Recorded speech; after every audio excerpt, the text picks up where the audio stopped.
Baik, Bismillahirrahmanirrahim. Assalamualaikum warahmatullahi wabarakatuh. Kami kembali lagi, ini konten kuliah, itu konten mata kuliah. Kebetulan saya mengajar 5 kelas di Universitas Muhammadiyah untuk hukum administrasi negara, sehingga saya harus membuat konten video khusus untuk hukum administrasi negara. Kali ini sebenarnya pertemuan kedua gitu, yang kita masih di dasar-dasar terlebih dahulu untuk menguraikan tentang hukum administrasi negara. Nah, hukum administrasi negara ini kalau di Belanda itu disebut dengan Staat en Administratierecht. Jadi ini terdapat dua istilah sebenarnya kalau di Belanda ya. Ada administratiefrecht, ada yang disebut dengan bestuurrecht. Administratiefrecht itu dari kata dasarnya administrasi, lalu kemudian bestuurrecht itu pemerintahan, itu pemerintah. Teman-teman sekalian, administrasi ini diterjemahkan tata usaha, ada juga terjemahkan tata pemerintahan, tapi juga diterjemahkan administrasi. Dan kata bestur itu diterjemahkan menjadi pemerintahan. Sehingga administratiefrecht yang disebut dengan hukum administrasi, kira-kira begitu ya. Kalau di Prancis itu disebut dengan droit administratif, hukum administrasi, dan di Inggris dan Amerika disebut administrative law, hukum administrasi kalau terjemahkan ya. Di Jerman juga disebut misalnya Verwaltungsrecht, dan di Indonesia itu bermacam-macam namanya. Ada banyak macam yang dipakai. Misalnya kalau di Utrecht itu menyebutnya hukum administrasi negara, gitu ya, hukum administrasi negara. Tapi kalau Prince menyebutnya dengan hukum tata usaha negara Indonesia. Teman-teman, Bapak Ibu sekalian, teman-teman mahasiswa, lain lagi dengan Wirjono Projodikoro misalnya menyebutnya hukum tata usaha pemerintahan, menyebutnya. Jadi beda-beda ini penyebutannya di Indonesia. Terus Prajudi Masudirjo menyebutnya hukum administrasi negara. Jadi lain-lain penyebutannya kalau di Indonesia. Dan dalam SK Mendikbud tahun 72 itu disebut dengan itu tentang kurikulum minimal pada masa itu disebut dengan hukum tata pemerintahan. Artinya ada istilah-istilah yang berbeda-beda dipakai. Pada tahun 1973 di pertemuan Cibulan, istilahnya pada Maret 1973,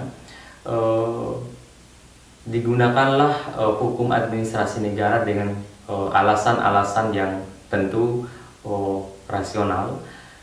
Salah satu atau salah dua alasannya adalah bahwa administrasi negara itu maknanya lebih luas daripada tata usaha negara.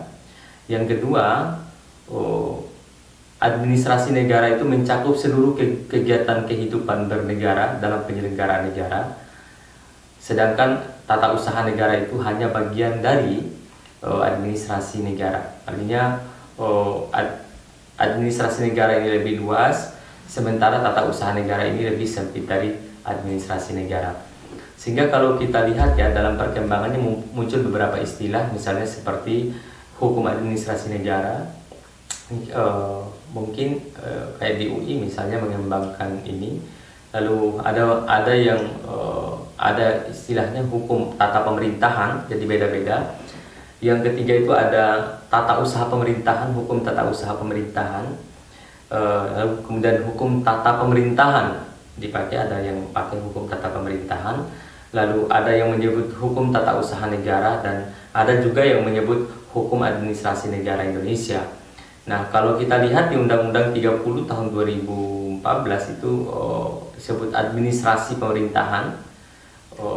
Itu jelas disebutkan di sana. Jadi hukum administrasi pemerintahan. Tapi Undang-Undang 5 tahun 86 itu menyebutnya misalnya hukum acara peradilan tata usaha negara. Artinya ada ya, kalau dilihat sih sebenarnya Undang-Undang 30 tahun 2014 itu kan hukum material dari administrasi negara, sementara Undang-Undang 5 tahun 1986 itu yang sudah diubah itu adalah hukum formil yang dipakai untuk mengajukan gugatan ke pengadilan. Syarat-syaratnya ada di situ. Apabila ada keputusan pejabat tun yang dianggap bertentangan dengan ketentuan peraturan perundang-undangan. Nah, teman-teman sekalian, tentu kalau kita lihat pembagian ilmu hukum ini, kan ada hukum privat yang disebut dengan privat recht, dan ada hukum publik. Ada hukum privat dan hukum publik. Tapi kalau Thorbecke misalnya membaginya ada privat recht, hukum privat atau hukum sipil. Yang kedua itu strafrecht, ada hukum pidana. Yang ketiga itu polisi recht, ya menyebut hukum polisi kalau Thorbecke. Nah, kalau kita definisikan secara singkat, kan kalau hukum privat itu ya hukum yang mengatur kepentingan orang per orang, hukum privat gitu yang mengatur kepentingan individu warga negara. Kemudian yang kedua itu hukum publik, ya hukum yang mengatur kepentingan umum. Dan tentu pembagian ini dilihat berdasarkan kepentingan ya. Nah, hukum publik itu kalau kita lihat ya, ini kita sederhana saja dulu karena ini pengantar. Hukum publik adalah hukum yang mengatur hubungan antara penguasa dengan warga negaranya. Ya, hukum yang mengatur hubungan, ya, misalnya ada hukum pidana, hukum tata negara, hukum tata pemerintahan atau hukum administrasi negara, itu wilayahnya wilayah hukum publik. Sementara hukum privat itu seperti hukum perdata, itu hukum dagang dan seterusnya, itu masuk kategori hukum privat. Nah, secara definisi bahwa hukum publik adalah hukum yang mengatur hubungan antara alat negara, antara negara dengan alat-alat perlengkapan negara, atau hubungan antara negara dengan warga negara.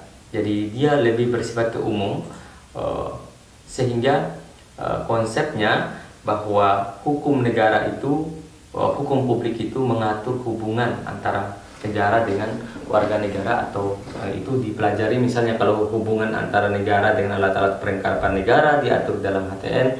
Kemudian nanti kita akan pelajari di konten yang lain. Kemudian hukum hukum administrasi negara itu mengatur misalnya fungsi-fungsi atau kewenangan-kewenangan badan atau alat-alat perlengkapan negara. Bapak-Ibu sekalian,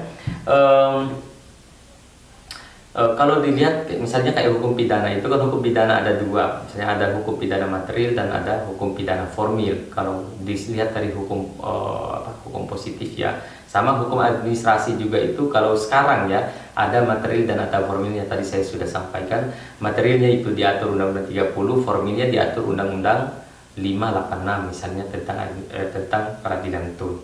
Nah, lalu apa sih yang disebut dengan administrasi negara itu sebenarnya? Administrasi itu secara umum adalah usaha dan kegiatan yang meliputi penetapan tujuan dan cara-cara penyelenggaraan pembinaan organisasi. Jadi ada cara-cara, ada tujuan yang harus dicapai, lalu kemudian untuk menjalankan satu organisasi tertentu.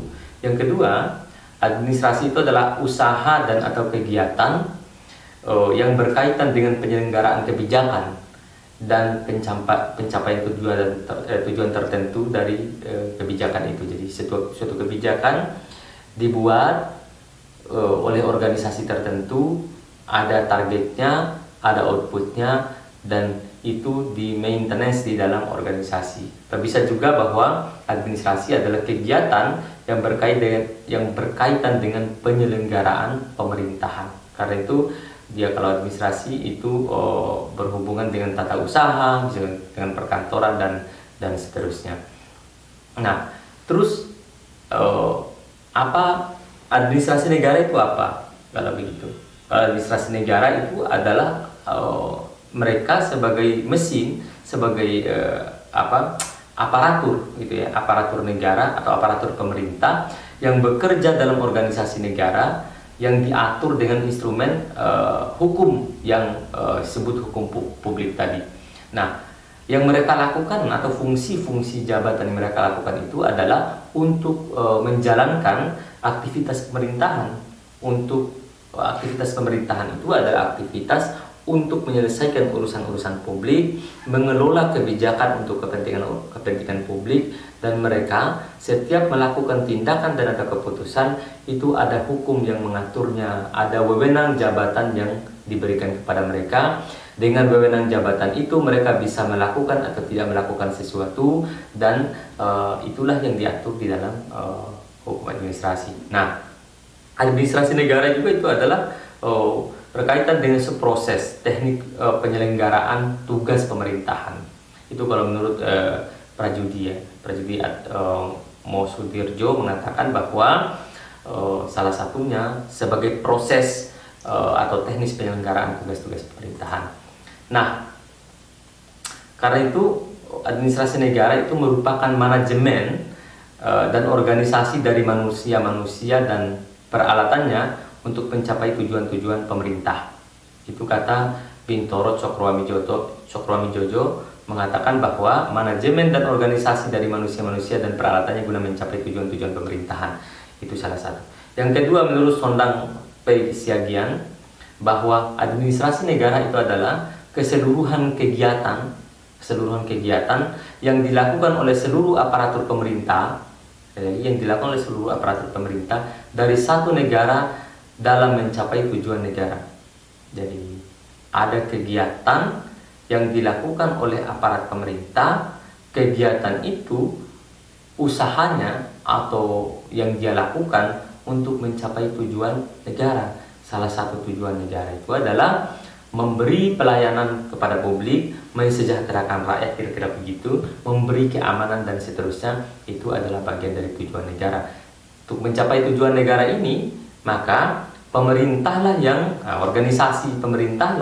organisasi administrasi lah yang diberi wewenang untuk melakukan tindakan-tindakan untuk mencapai atau mewakili negara untuk mencapai tujuan negara. Teman-teman sekalian, definisi lain adalah disebut juga dengan kompleks van ambten atau istilahnya gabungan jabatan-jabatan aparat administrasi. Jadi administrasi negara itu adalah gabungan jabatan-jabatan.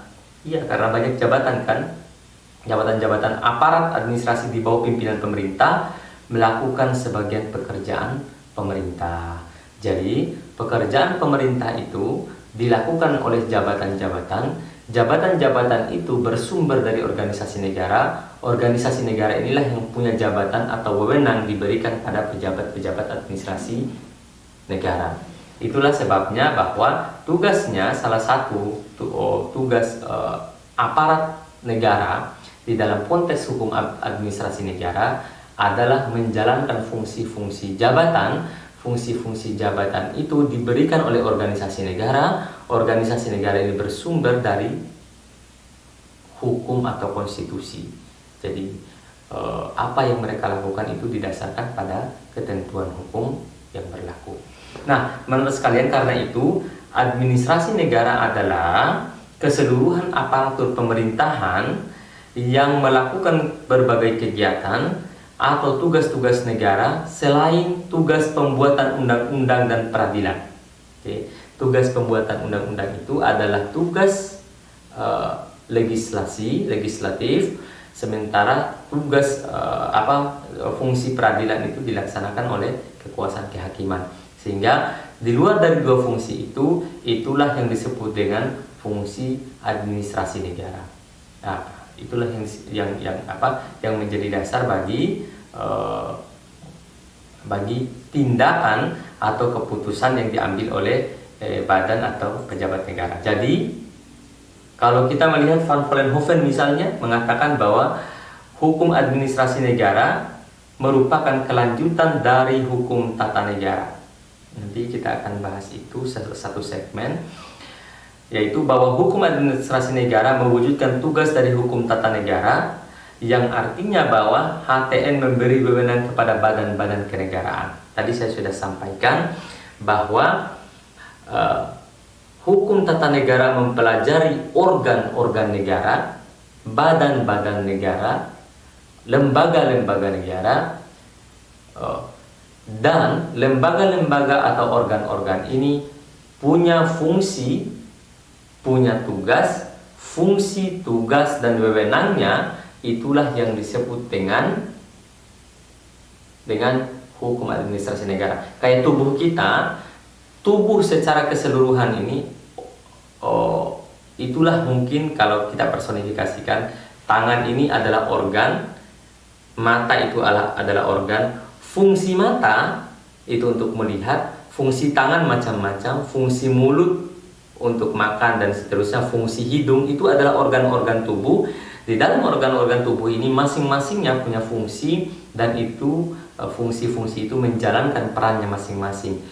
Nah, anggap saja bahwa negara ini punya organ-organ. Organ-organ negara itu adalah badan-badan tadi yang dipelajari di dalam hukum tata negara.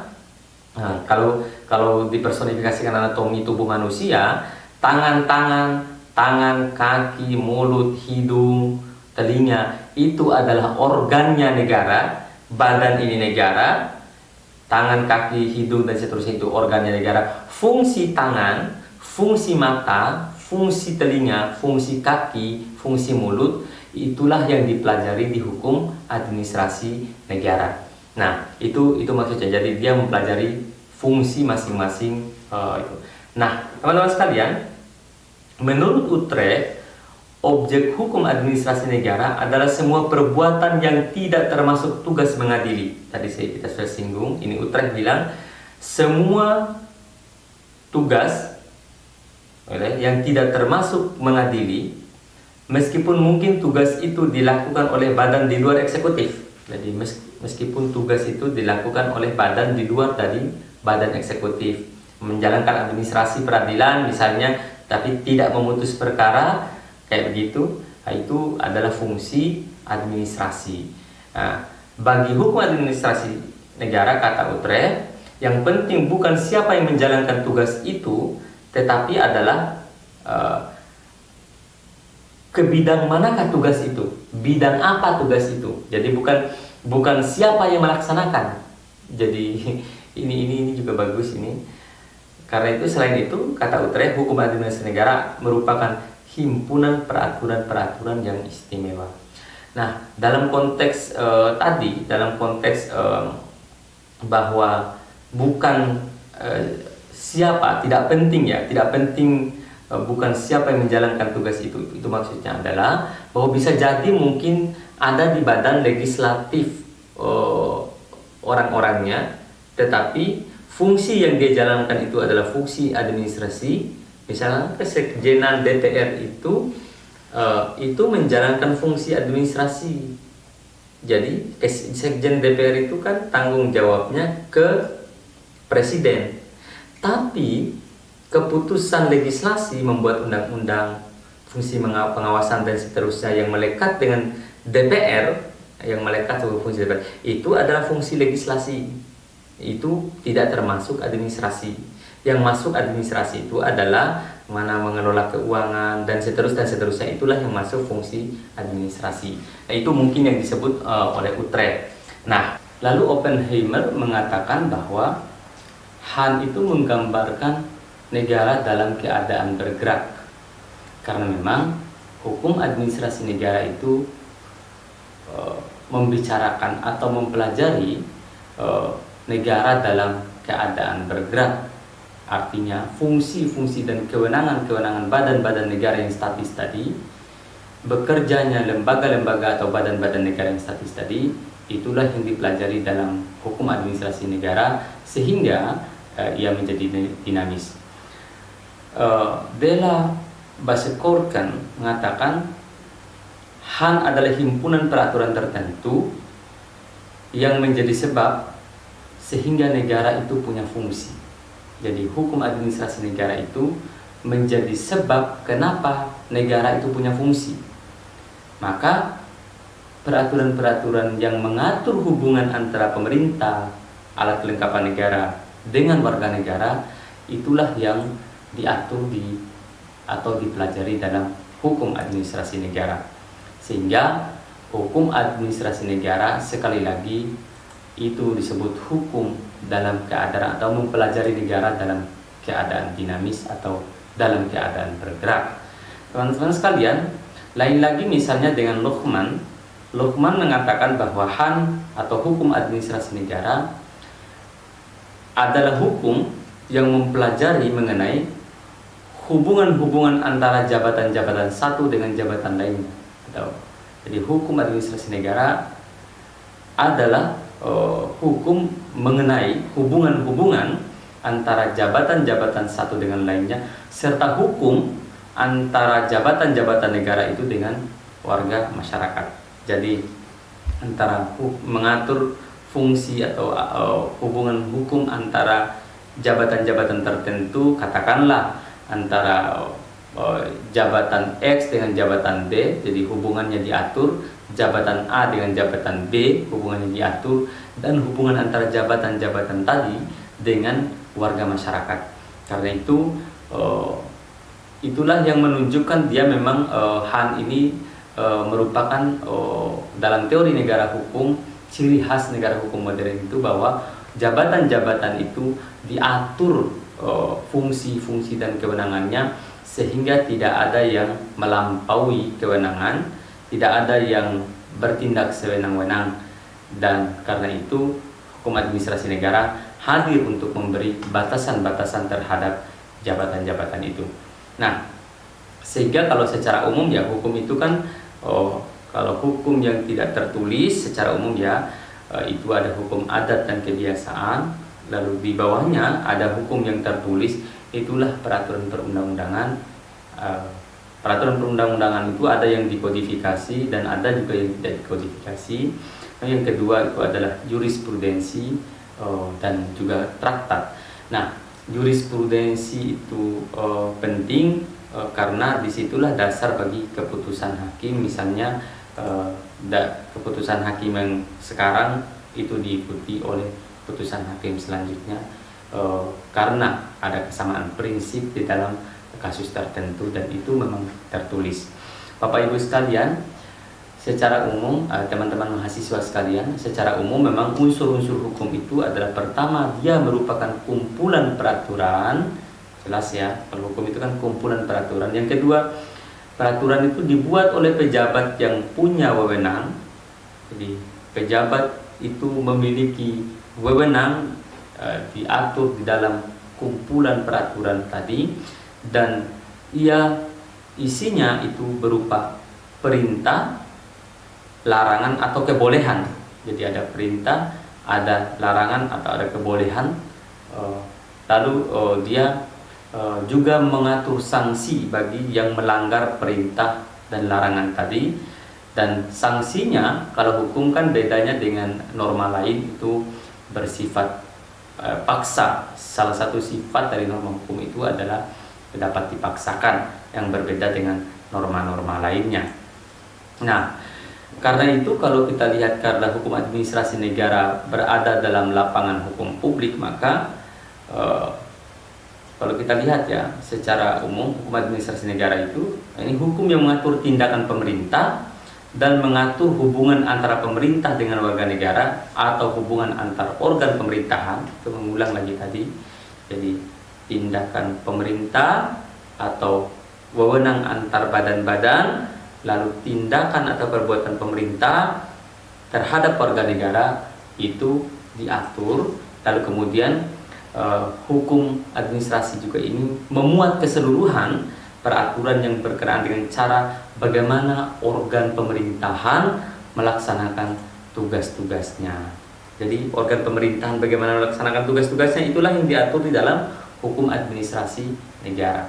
Nah, dengan demikian, Bapak sekalian atau teman-teman mahasiswa sekalian, hukum administrasi negara merupakan bagian dari hukum publik karena dia berkaitan dengan masalah umum, masalah hubungan tadi warga negara dengan pemerintah, atau fungsi-fungsi antar jabatan dalam pemerintahan, itulah yang diatur di dalam hukum administrasi negara.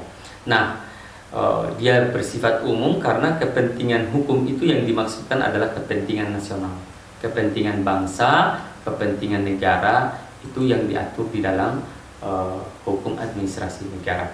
Selain itu, ada dua aspek yang dikandung oleh hukum administrasi negara. Yang pertama, aspek pertama itu adalah bahwa aturan hukum atau hukum administrasi negara itu adalah aturan hukum yang mengatur dengan cara bagaimana alat-alat kelengkapan negara melakukan tugasnya, ya, dengan cara bagaimana alat-alat negara melakukan tugasnya. Yang kedua, aturan hukum yang mengatur alat kelengkapan administrasi negara dengan masyarakat. Jadi bagaimana cara melaksanakan tugas yang satu, yang satunya bagaimana hubungan antara organ pemerintahan itu dengan masyarakat. Sehingga memang ini salah satu ya sudah kita bicarakan juga di pertemuan pertama tentang posisi negara hukum, bagaimana posisinya, dan salah satu tujuan hukum administrasi negara itu adalah untuk agar konsep negara welfare state itu selalu berhubungan dengan hukum administrasi negara. Nah, selanjutnya adalah bahwa hukum administrasi negara itu adalah sekumpulan peraturan hukum yang mengikat alat-alat kelengkapan negara. Jadi diikat alat-alat kelengkapan negara dalam rangka bahwa alat-alat kelengkapan negara ini menggunakan wewenang yang telah ditetapkan. Jadi wewenang yang telah ditetapkan oleh hukum administrasi, hukum tata negara, ada wewenang yang diberikan terhadap organ atau lembaga-lembaga tadi, bagaimana dia ikat alat-alat kelengkapan negara ini menjalankan wewenangnya sesuai dengan peraturan perundang-undangan. Yang kedua, hukum administrasi negara itu adalah menjadi seperangkat nilai, seperangkat aturan yang memungkinkan administrasi negara menjalankan fungsinya dan melindungi warga negara terhadap sikap tindak administrasi negara. Jadi ini untuk melindungi warga negara terhadap sikap tindak administrasi negara agar tidak melampaui wewenang, bertindak sewenang-wenang atau bertindak yang tidak sesuai peraturan perundang-undangan yang berlaku, dan juga melindungi sebenarnya administrasi negara itu sendiri agar dia punya rule. Oh, ini yang boleh dilakukan, ini yang tidak boleh dilakukan, ini batasannya kalau melakukan sesuatu atau membuat keputusan, ini batasannya kalau tidak melakukan sesuatu. Juga bagi warga negara, kalau melakukan sesuatu ya, atau kalau mau mengajukan sesuatu kepada aparat pemerintahan atau mau mendirikan bangunan katakanlah kayak begitu, oh ini semula dilarang lalu dibolehkan karena ada pengaturan yang mengaturnya atau hal-hal lain yang terkait dengan itu. Teman-teman sekalian, nah itu yang paling penting ya yang kita pahami.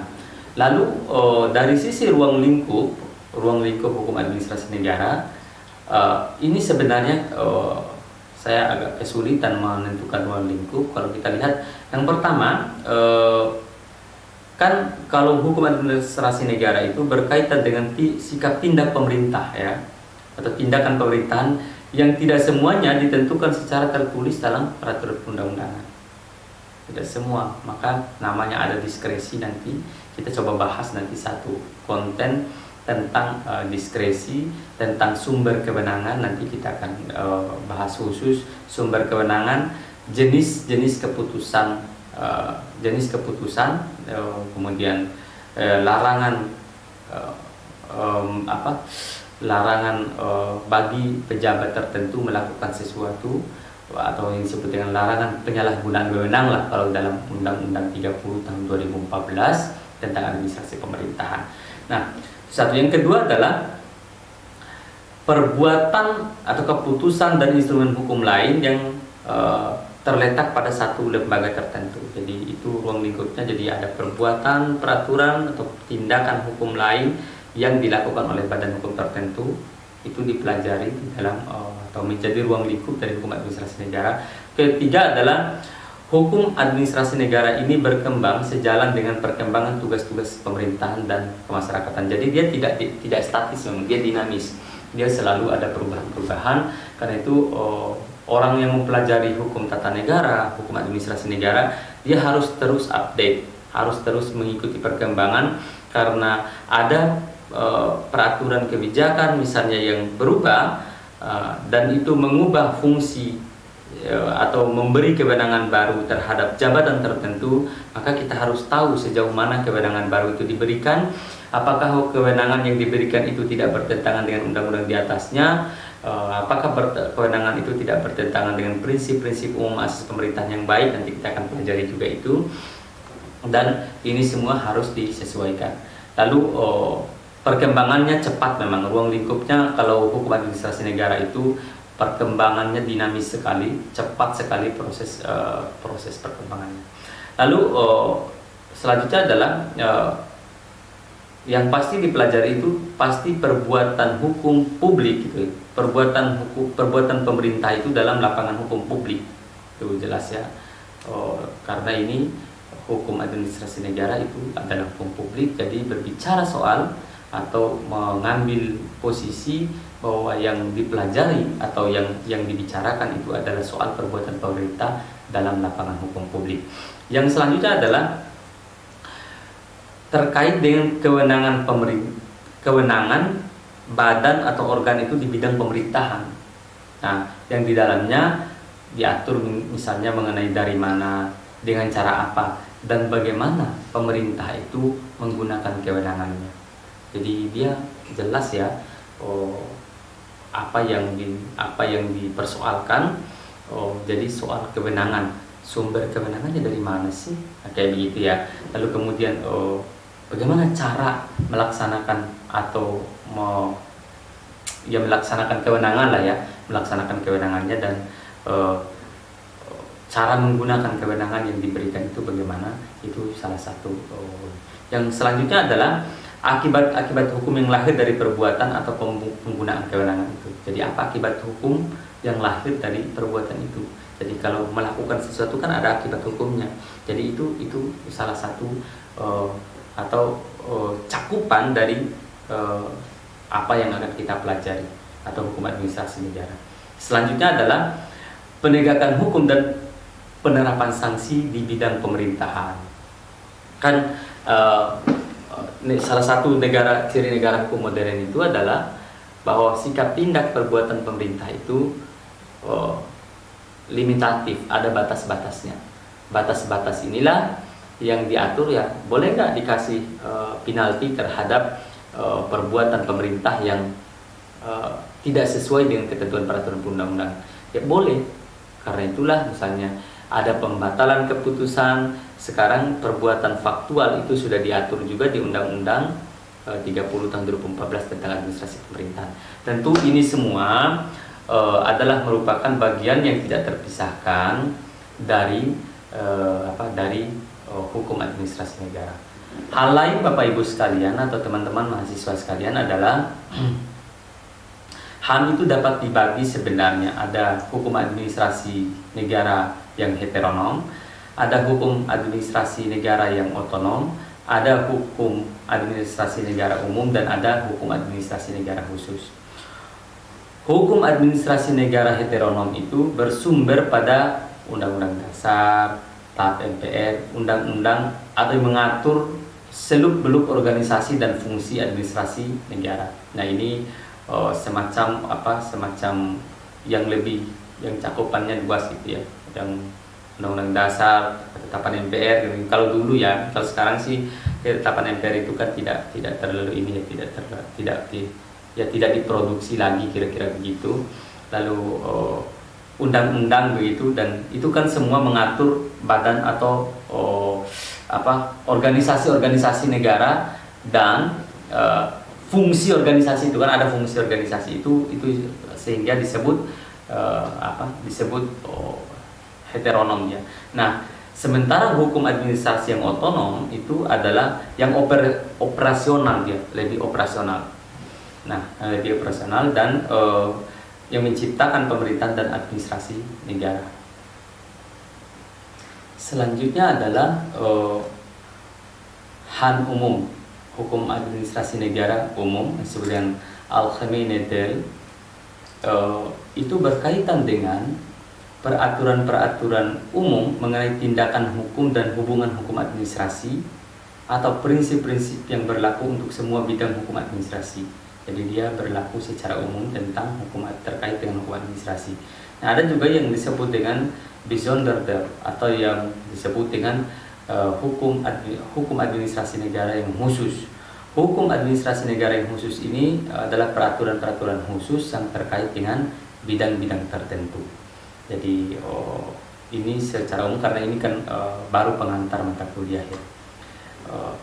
Jadi HAN itu kalau dibagi ya, ada hukum administrasi negara yang heteronom, ada hukum administrasi negara yang otonom, ada hukum administrasi negara umum, dan ada hukum administrasi negara khusus. Tapi kalau lihat-lihat perkembangannya dulu, kalau kedudukan hukum administrasi negara dalam tata hukum itu sebenarnya kalau sebelum abad 19 hukum tata negara, hukum administrasi negara itu kan bagian dari hukum tata negara sebenarnya. Nah, baru setelah abad 19 itu dia masuk menjadi hukum publik yang sejajar dengan kedudukannya dengan hukum tata negara dan hukum pidana. Nah, kalau kita lihat ya, sebelum abad 19 itu hukum publik itu terdiri atas dua, hukum tata negara dan hukum pidana. Hukum tata negara itu hukum tata negara dalam arti luas sebenarnya. Hukum tata negara dalam arti luas dan hukum pidana. Hukum tata negara dalam arti luas ini dibagi lagi menjadi hukum tata negara dalam arti sempit dan hukum administrasi negara. Jadi hukum tata negara itu dulu adalah merupakan hukum tata negara dan hukum administrasi negara ya, hukum tata negara dalam arti luas maksudnya. Kalau hukum privat itu dulu itu adalah hukum perdata dan hukum dagang. Lalu setelah abad 19, hukum publik itu posisinya HTN dan HAN serta hukum pidana jadi sejajar. Jadi hukum tata negara, hukum administrasi negara, dan hukum pidana itu jadi sejajar. Ini sebenarnya bisa dibaca di beberapa buku-buku yang sudah tua. Itu buku-buku lama maksudnya untuk pembagian-pembagian ini. Nah, lalu bagaimana sih hubungannya antara hukum administrasi negara dengan hukum tata negara? Itu kan biasa. Kalau Cronenberg bilang hukum tata negara merupakan keseluruhan aturan hukum yang mengatur struktur atau susunan umum negara. Kalau struktur berarti organ-organ ya jelas ya. Sedangkan hukum administrasi negara mengatur komposisi dan wewenang dari alat-alat perlengkapan negara. Seperti yang disampaikan pertama. Jadi ingat, Cronenberg mengatakan bahwa jadi nanti kalau ditanya di soal apa perbedaan hukum tata negara dan hukum administrasi negara menurut Cronenberg, jelas jawabannya bahwa hukum tata negara itu adalah keseluruhan aturan hukum yang mengatur struktur, ingat kata kuncinya struktur atau susunan umum negara.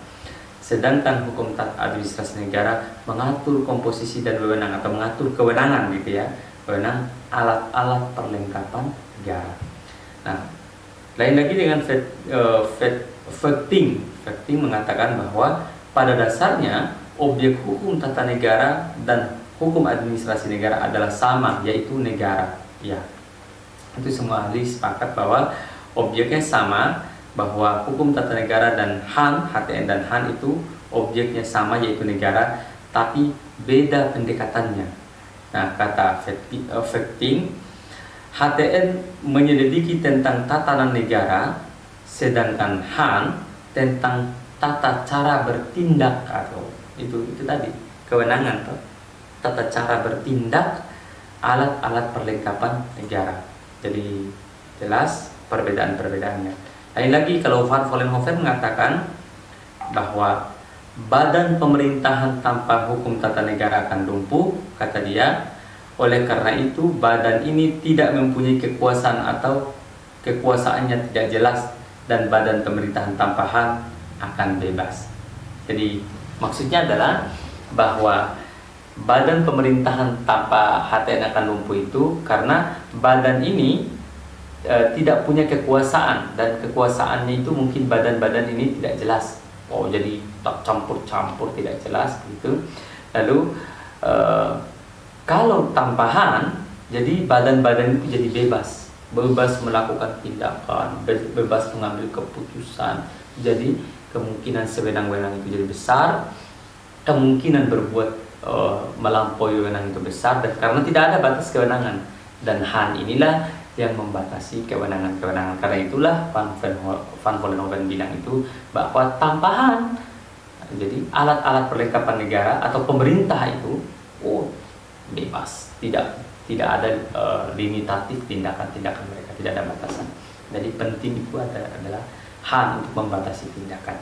Nah, Donner bilang bahwa melalui ajaran Dwi Praja mengatakan HTN itu menetapkan tugas, sedangkan Han melaksanakan apa yang ditentukan oleh HTN. Jadi tugas dikasih oleh HTN, lalu cara melaksanakan tugas itulah yang diatur di hukum administrasi negara. Nah, teman-teman sekalian, teman-teman mahasiswa yang saya hormati, kajian HTN itu adalah jabatan-jabatan apa yang ada di dalam susunan suatu negara. Jadi jabatan-jabatan apa yang ada dalam susunan suatu negara, itu kajian HTN. Kemudian siapa yang memberi atau yang mengadakan jabatan-jabatan itu. Nah, itu kan cuma teman-teman kan tidak belajar HTN ya, hukum tata negara, sehingga ini langsung ke hukum administrasi negara. Lalu yang ketiga itu cara bagaimana jabatan-jabatan itu ditempati oleh pejabat. Mekanisme rekrutmen jabatan, misalnya untuk menjadi anggota DPR itu caranya gimana sih? Melalui pemilu. Pemilu itu prosesnya seperti apa? Untuk memilih partai politik. Partai politik itu sarananya untuk bisa menjadi anggota DPR. Itu adalah cara menempati jabatan DPR. Cara menempati jabatan presiden itu ya ikut pemilu. Cara menempati jabatan hakim konstitusi misalnya melalui apa? 3 unsur DPR, 3 unsur Mahkamah Agung, 3 unsur presiden yang dikirim oleh presiden gitu. Nah, cara rekrutmennya jabatan ini dengan cara begitu. Jadi beda-beda cara rekrutmen tiap-tiap jabatan.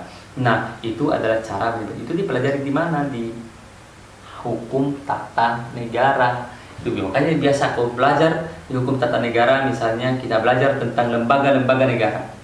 Kalau DPR bla bla bla, cara jabatan itu sudah jelas bagaimana cara memperolehnya dan seterusnya. Terus apa fungsinya jabatan itu? Nah, kalau jabatan yudikatif itu fungsinya apa? Kalau jabatan eksekutif fungsinya apa? Jadi diatur di kajian HTN, ada kan di kajian HTN. Nah, lalu kekuasaan hukum jabatan tersebut itu juga diatur. Nah, hubungan antara masing-masing jabatan. Nah, ini penting, hubungan ini misalnya hubungan antara presiden dengan DPR dalam proyek legislasi pembentukan peraturan perundang-undangan. Nah, undang-undang itu dibahas bersama oleh presiden dan DPR. Kan itu hubungan kewenangan, hubungan jabatan, kan? Hubungan jabatan itu sebenarnya hubungan antara atau misalnya antara DPD dengan DPR. Nah, terhadap rancangan undang-undang tertentu DPD ikut serta mengajukan, ikut membahas ya, meskipun tidak ikut memutuskan, misalnya di pasal 22D. Misalnya ya hubungan-hubungan ini diatur di dalam hukum tata negara. Nah, yang lain adalah batas mengatur juga sampai batas mana organisasi jabatan itu dapat melakukan tugasnya.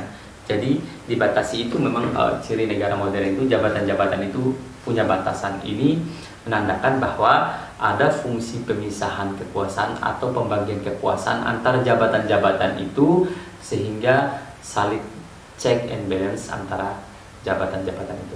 Dalam kajian trias politika kan jelas ya pembagian jabatan.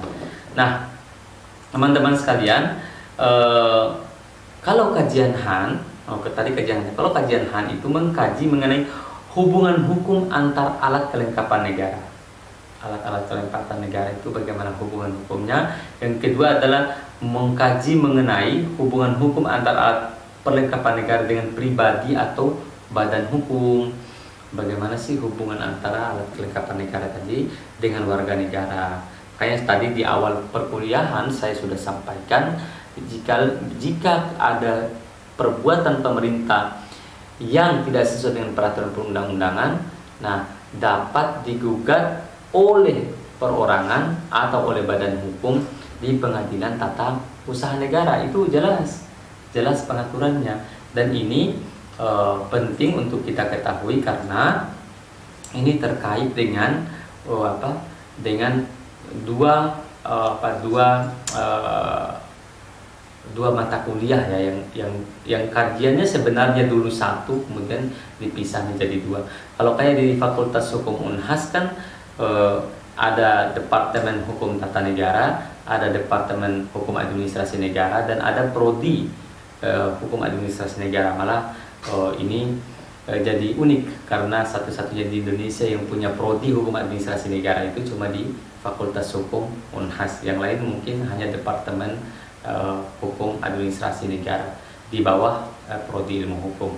Nah ini kekhasan ini ada berarti kan ada perkembangan di hukum administrasi negara, apalagi munculnya undang-undang administrasi pemerintahan itu memperluas cakrawala kajian hukum administrasi negara. Nanti kita akan bahas banyak hal yang bersumber dari situ nanti, karena ini baru pertama-tama kita mempelajari hal-hal yang dasar saja dulu sebagai pengantar dari kita.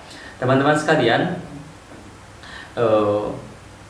sekarang kita masuk ke sumber-sumber hukum administrasi negara. Apa sih sumber hukum itu sebenarnya?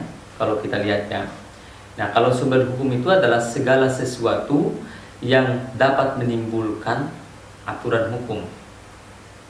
Ya, sumber hukum itu apa saja yang menjadi atau yang menimbulkan yang melahirkan aturan hukum. Jadi sumber hukum itu ada banyak ya nanti.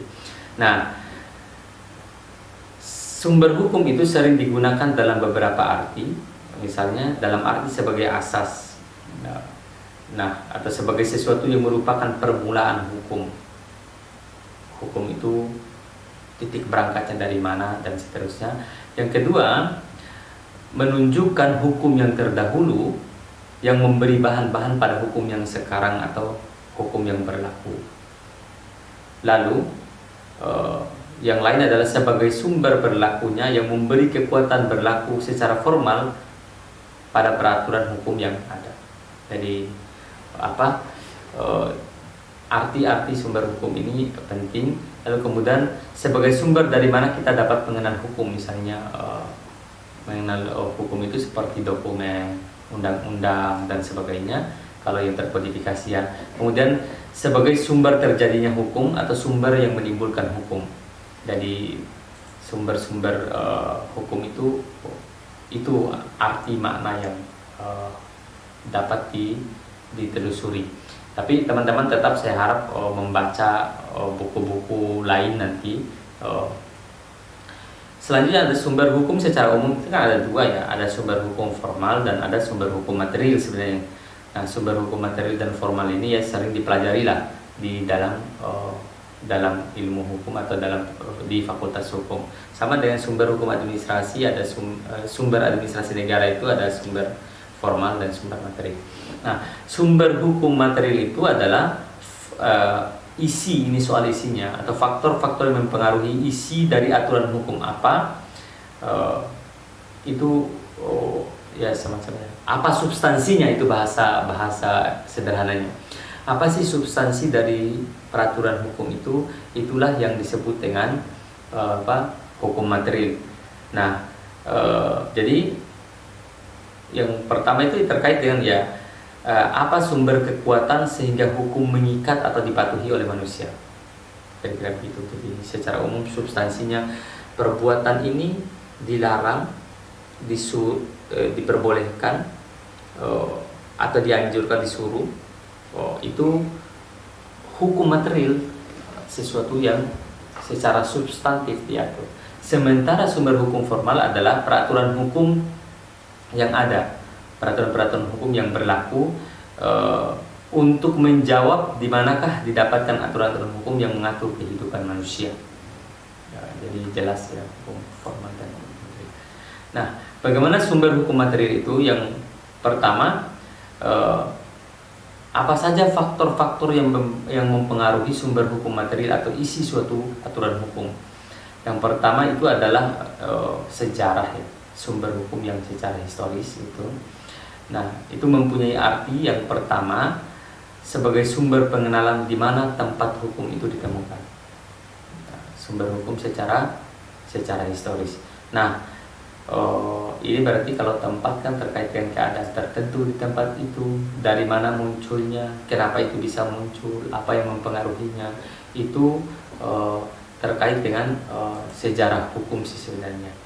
Nah, secara sosiologis misalnya sumber hukum itu ya faktor-faktor sosial apa yang mempengaruhi sehingga hukum itu bisa terbentuk, bisa muncul begitu ya. Jadi itu dipelajari itu di sosiologi hukum kalau di Fakultas Hukum. Selain itu ya secara filosofis, nah hukum itu berbicara soal apa yang adil dan tidak adil. Ya, atau kenapa harus wajib menaati sesuatu dan tidak wajib menaati sesuatu.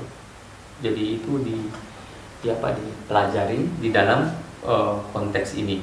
Teman-teman sekalian, nah itu jadi materinya tadi itu ya secara historis harus ditahu dari mana hukum ini dibentuk, kenapa dibentuk, apa yang melatar belakangi sehingga terbentuknya satu peraturan tertentu, itu dipelajari. Kalau dalam pembentukan peraturan perundang-undangan sih mungkin ada landasan filosofisnya, ada landasan sosiologisnya, ada landasan yuridisnya, sehingga materi muatannya nanti itu menunjukkan tentang kebutuhan hukum masyarakat, kenapa hukum itu dibuat atau dibentuk.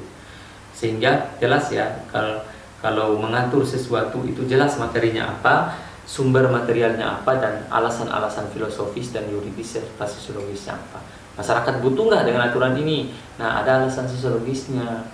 Nah, ini adil nggak? Boleh nggak sih mengatur ini? Boleh nggak memaksa dengan ini? Itu diatur secara filosofis. Dan bagaimana pengaturan yuridisnya juga diatur. Nah, sumber hukum formal itu adalah terdiri atas misalnya undang-undang. Nah, undang-undang itu kita tahu memiliki kekuatan hukum yang mengikat dan tentu dijaga ketat oleh negara. Nah, karena undang-undang ini adalah produk legislasi, produk politik. Nah, itu sumber hukum formal satu. Yang kedua, selain undang-undang itu ada juga kebiasaan atau tingkah laku di dalam masyarakat yang dilaksanakan secara terus-menerus sehingga itu menjadi hal yang secara umum atau yang umum dilakukan. Kebiasaan-kebiasaan yang hidup di masyarakat itu kebiasaan yang kemudian menjadi sumber hukum formal. Selanjutnya adalah jurisprudensi atau keputusan hakim dari masa yang lampau, dari masa lalu yang terhadap satu perkara tertentu kemudian dijadikan rujukan bagi keputusan hakim yang selanjutnya. Jadi dia dijadikan sebagai rujukan bagi keputusan hakim selanjutnya terhadap perkara yang serupa. Selanjutnya adalah traktat atau perjanjian yang dilakukan oleh dua negara atau lebih. Perjanjian itu mengikat antar negara, mengikat negara-negara yang mengadakan perjanjian tersebut. Ini sumber hukum formal. Lalu yang selanjutnya sumber hukum formal adalah doktrin, atau pendapat para ahli hukum terkenal yang menjadi satu pedoman atau patokan bagi atau yang menjadi asas-asas hukum penting di dalam penerapannya. Ini sumber hukum formal dan sumber hukum material. Mungkin sampai di sini dulu untuk pertemuan kita yang kedua ini. Tentu apa yang saya sampaikan ini harus tetap diupdate lagi oleh teman-teman dengan membaca buku. Ini hanya berupa pengantar yang harus terus dibaca dan diupdate ulang oleh teman-teman sekalian. Mungkin itu video kita kali ini. Selamat menonton. Jangan lupa like, share, dan subscribe Demikian, billahi fi sabilil haq fastabiqul khairat. Wassalamualaikum warahmatullahi wabarakatuh.